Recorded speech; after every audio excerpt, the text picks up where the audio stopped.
Seigneur, citoyens, citoyennes du royaume des cieux, les princes, les princesses, les élus, les appelés et les fidèles, bonjour, que la paix de notre Dieu, le Père, vous soit donnée de la part de Jésus-Christ notre Seigneur. Amen, amen. Shalom, shalom et shalom. Bienvenue à notre étude basée sur l'enseignement de la parole de Dieu, sur la révélation des mystères et des secrets du royaume des cieux en ce temps de la fin, qui est appelé encore la 7e dispensation ou le 7e millénaire ou la période eschatologique. Bienvenue à tous ceux qui nous ont rejoints cette semaine, ces derniers jours, et nous vous accueillons très chaleureusement dans le puissant nom de Jésus-Christ notre Seigneur. Et aujourd'hui, je suis très heureux d'être avec vous encore une fois pour vous emmener vers la connaissance de Dieu dans ses trois fonctions, comme étant le Créateur, comme étant le Roi des rois et comme étant notre Père. Deuxièmement, pour arriver à la connaissance de Jésus-Christ notre Seigneur au niveau des sept esprits, c'est-à-dire dans l'alliance entre les sept esprits, comme étant le Logos. Deuxièmement, la connaissance de Jésus-Christ au niveau de la Trinité dans ses triples fonctions, la fonction de Rhéma, la fonction de Logos, et comme étant celui qui se tient à la porte de la grâce, comme étant l'avocat des chrétiens. Amen, gloire à Dieu, merci Seigneur, selon tout ce qu'on a déjà vu dans les études antérieures. Alors, troisièmement, la connaissance de Jésus-Christ aussi lors de sa mission terrestre dans ces trois grandes fonctions. Dans un premier temps, nous avons vu la fonction du grand prêtre, ensuite la fonction de prophète, et aujourd'hui, nous allons voir la fonction de roi. Amen. Gloire à Dieu. Merci Seigneur. Alléluia. Et à ne pas oublier aussi, il était venu dans les 7 missions citées dans le livre du prophète Ésaïe au chapitre 61, comme on en a déjà lu, et aussi dans Luc chapitre 4. Ok, mes frères et sœurs, mes amis dans le Seigneur, nous allons invoquer le nom de notre Dieu avant d'entamer le sujet d'aujourd'hui qui est assez crucial pour vous, étant que serviteur de Dieu, étant que enfant de Dieu, étant que créature de Dieu. Nous allons invoquer le nom de notre Dieu avant de commencer. Notre Père qui es aux cieux, merci Seigneur pour la vie. Merci notre Dieu pour chaque personne qui aura l'opportunité de regarder cette étude. Oh notre Dieu, qu'ils ne soient pas comme des auditeurs oublieux, des personnes qui écoutent et qui n'appliquent pas la parole, des personnes qui ne pratiquent pas la justice, mais des gens qui sont appliqués à la parole. Car il est écrit dans Romains chapitre 3, ce ne sont pas en effet ceux qui écoutent la parole qui sont justifiés devant Dieu, mais ce sont ceux-là qui la mettent en pratique. Aide-nous, Seigneur, à pratiquer ta parole dans notre vie, afin que nous soyons des Rhéma belles et bien pour ta gloire et pour ton honneur et pour l'avancement du royaume des cieux comme notre Seigneur Jésus-Christ. C'est la prière que nous t'adressons, Père, soit avec nous et que le Saint-Esprit nous soit en aide. Au nom de Jésus-Christ. Amen, amen, amen. Gloire à Dieu. Merci Seigneur. Cette étude a pour but de vous emmener vers toute la vérité et toutes les connaissances du royaume des cieux, à savoir la connaissance de Dieu dans ses trois fonctions, la connaissance de Jésus-Christ dans ses trois fonctions et la connaissance du Saint-Esprit dans ses trois grandes fonctions. Amen, amen, alléluia. Gloire à Jésus. Restez avec nous, parce que Dieu a déjà fait de grandes provisions pour vous, mes frères et sœurs, mes amis dans le Seigneur. Amen, gloire à Dieu. Aujourd'hui, nous allons plonger nos regards dans la parole de Dieu, dans le livre du prophète Ésaïe, comme c'est lui, le prophète messianique, qui a prédit pertinemment la venue de Jésus-Christ dans le monde. C'est le prophète qui a beaucoup plus parlé de la venue de notre Seigneur Jésus-Christ dans le monde. Regardez dans Ésaïe chapitre 9 et nous lisons le verset 5. Car un enfant nous est né, un fils nous est donné, et la domination reposera sur son épaule. On l'appellera admirable, conseiller, Dieu puissant, Père éternel, Prince de la paix. Amen, amen, amen. Gloire à Dieu. Merci Seigneur. Alors mes amis, mes frères et sœurs, mes bien-aimés, dans ces versets que je viens de lire, il y a un tas de mystères et de secrets de la parole de Dieu. Comme je l'ai toujours dit, donc il n'est pas donné à tout le monde de comprendre la Bible, parce que la Bible c'est un livre extraordinaire, c'est le livre des livres, c'est le livre des mystères et des secrets. Donc si le Saint-Esprit ne vous donne pas la révélation, eh bien il vous sera difficile d'interpréter, de comprendre quel que soit le niveau de votre savoir, quel que soit votre niveau intellectuel. Alors mes frères et sœurs, regardez ici ce que le prophète a dit. Un enfant nous est né et un fils nous est donné. Nous avons déjà expliqué ça dans l'étude antérieure, que l'enfant c'est Jésus, c'est-à-dire l'homme à 100%, et le fils c'est Emmanuel qui est Christ, c'est le 100% Dieu. Là, il n'y a pas d'opinion là-dessus, on en a déjà conclu avec ça. Mais maintenant, regardez dans la deuxième partie ce que dit l'Écriture. Et la domination reposera sur son épaule. Le premier mot qu'il faut souligner dans ce texte, c'est le mot domination. Le mot domination caractérise un royaume, puisque le royaume domine toujours. Amen, gloire à Dieu.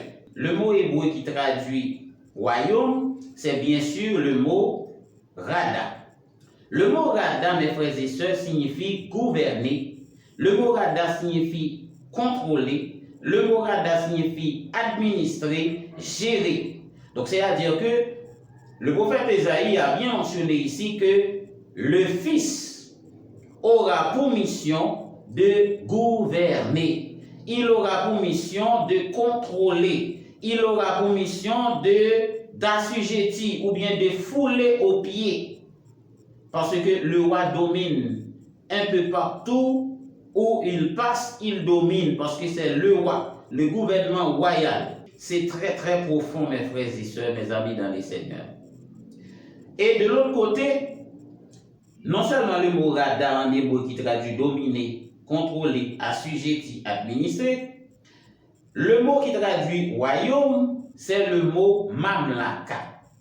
Le mot mamlaka aussi qui traduit de l'autre côté comme la domination, le règne, la souveraineté ou bien encore fouler aux pieds. C'est-à-dire que dès qu'on parle de royaume, on ne voit que la domination.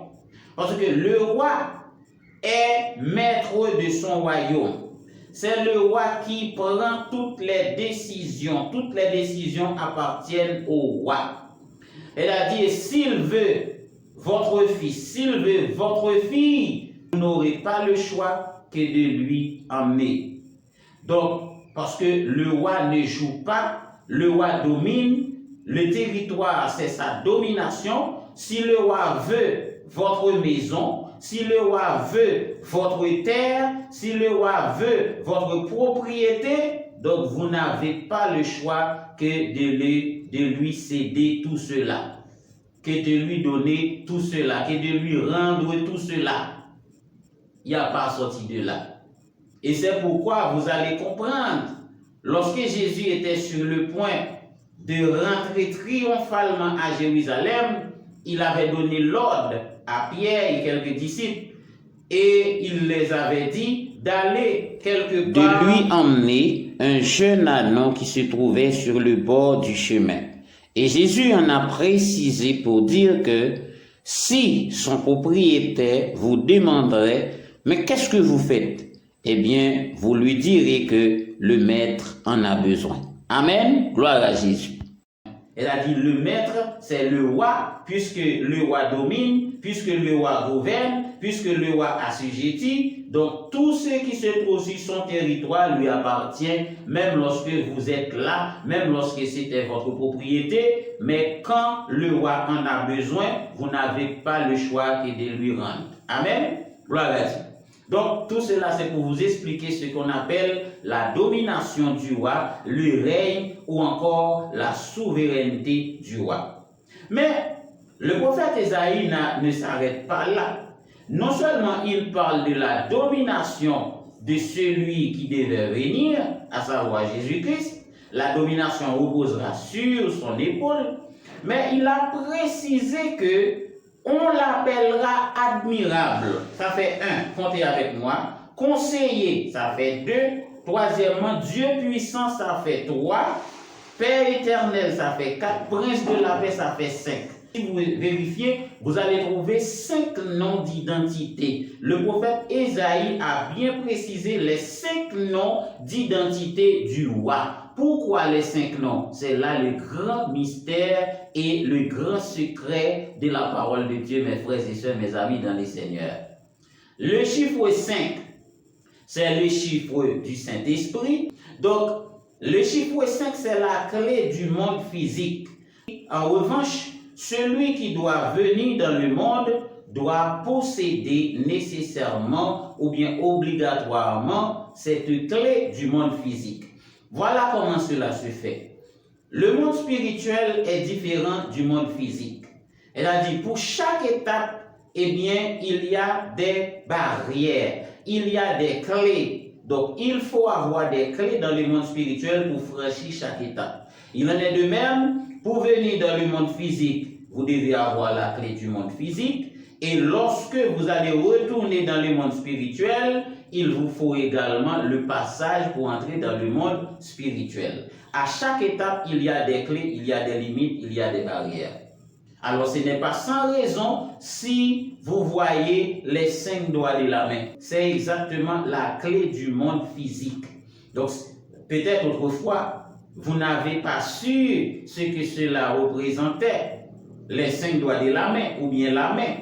Donc ici, c'est la clé du monde physique que vous avez ici. Et c'est pourquoi lorsque vous élevez vos mains, eh bien, il y a un tas de miracles, il y a un tas de prodiges qui peuvent être opérés avec le nom de Jésus. Si vous saviez, si vous le saviez bien, lorsque vous levez votre main droite, alléluia, gloire à Jésus, ça peut renverser des trônes, ça peut renverser des dominations, ça peut renverser des adversaires. Vous vous souvenez de l'histoire de Moïse, lorsque le peuple d'Israël combattait contre le peuple haï, Moïse était monté sur la montagne en élevant son bâton, et puisque sa force était épuisée, les 2 autres, Hur et Aaron, le faisaient asseoir et ensuite tenait la main de Moïse en haut jusqu'à la victoire finale du peuple d'Israël. L'histoire relate qu'à chaque fois que la main de Moïse était baissée, eh bien, l'adversaire était le plus fort. Mais chaque fois que Moïse élève sa main, son bâton, eh bien, le peuple d'Israël était le plus fort. Donc, mes amis, mes frères et sœurs, comprenez bien que cette main que vous avez, c'est pourquoi que vous devez la garder pure. Parce que cette main ne doit pas être souillée. Et c'est pourquoi il est aussi écrit qui pourra monter à la montagne de l'Éternel, qui se lèvera jusqu'à son lieu saint. C'est lui qui a les mains innocentes et les cœurs purs. C'est lui qui ne livre pas son âme au mensonge, qui ne joue pas pour tromper. Il obtiendra la bénédiction de l'Éternel, la miséricorde du Dieu de son salut. Voilà le partage de la génération qu'il évoque. Elle a dit, cette main que vous avez, mes frères et sœurs, mes amis dans les Seigneurs, lorsque vous élevez cette main avec un cœur droit, avec un cœur de pureté, avec un cœur humble, et lorsque cette main est innocente, c'est-à-dire elle n'a pas fait couler de sang, elle n'est pas mêlée dans des actions impures, n'est pas mêlée dans le péché, alors vous serez éligible pour lever la main devant le trône de Dieu et que votre prière s'exauce à la gloire de Dieu, à la gloire de Jésus-Christ notre Seigneur. Amen. Les 5 noms qui ont été proposés par le prophète Ésaïe, dans Ésaïe chapitre 9, admirable, conseiller, Dieu puissant, Père éternel, Prince de la paix. C'est le nom qui détermine le destin.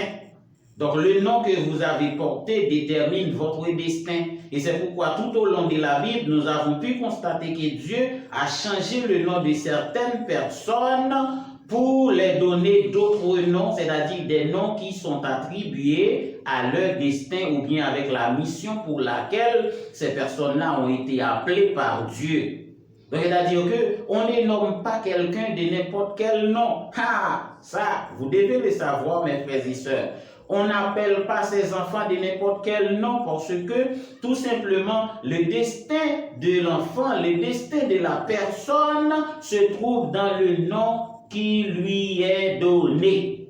Donc, le prophète Ésaïe a mentionné 5 noms. Eh bien, ces 5 noms caractérisent la mission de Jésus-Christ notre Seigneur sur la terre en ayant la clé du monde physique. Admirable, c'est le premier nom, c'est-à-dire Jésus-Christ devrait se trouver dans le rôle du roi, puisque le roi est toujours honoré. On honore toujours le roi. S'il y a une chose que le roi cherche, c'est l'honneur. Et ce qui fait l'honneur du roi sont ses richesses. Puisque le roi est riche, eh bien le roi est comblé d'honneur. Le roi reçoit toujours l'honneur. Le roi reçoit toujours la gloire, l'honneur. C'est ce qui fait la fierté du roi, c'est l'honneur.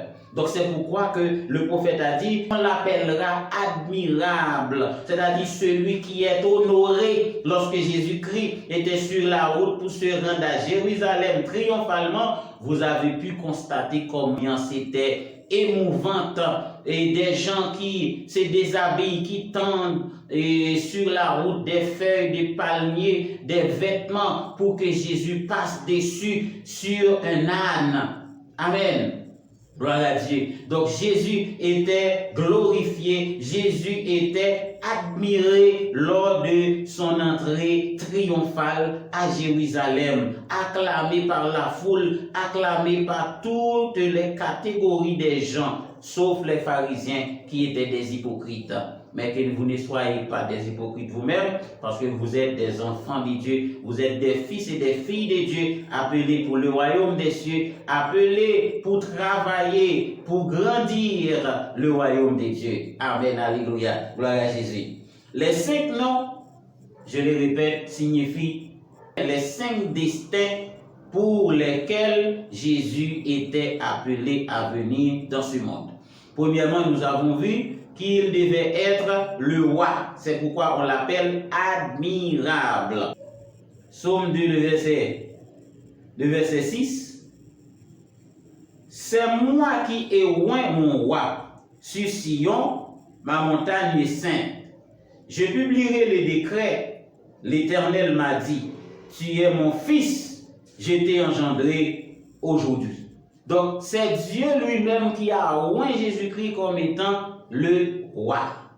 Par exemple, vous savez que le principe, le rituel, donne toujours l'accès au roi pour qu'il soit consacré, pour qu'il soit oint par un prophète. Le roi est toujours oint par un prophète de l'Ancien Testament. Donc maintenant, c'est Dieu lui-même qui a oint Jésus-Christ notre Seigneur, étant que le prophète, et c'est lui aussi qui lui a oint comme étant le roi qui devait gouverner ce monde. Mes frères et sœurs, mes amis dans le Seigneur, la parole de Dieu est certaine et véritable. La parole de Dieu est un mystère. Donc il n'est pas donné à tout le monde. Donc si vous avez la grâce de Dieu pour comprendre, pour écouter, donc vous devez glorifier le nom de Dieu. Alors c'est ici que nous nous arrêtons avec l'étude d'aujourd'hui. Je pense que cela a été une bénédiction pour vous, mes frères et sœurs. Et si c'est le cas, faites en sorte à ce qu'il soit aussi une bénédiction pour les autres en partageant nos vidéos à tous nos bien-aimés frères et sœurs qui sont à travers le monde. Que Dieu daigne vous bénir de toutes sortes de bénédictions spirituelles et matérielles au nom de Jésus-Christ. Et aussitôt que possible, je reviendrai pour vous apporter une nouvelle étude. Je vous dis shalom, shalom et shalom. À très bientôt.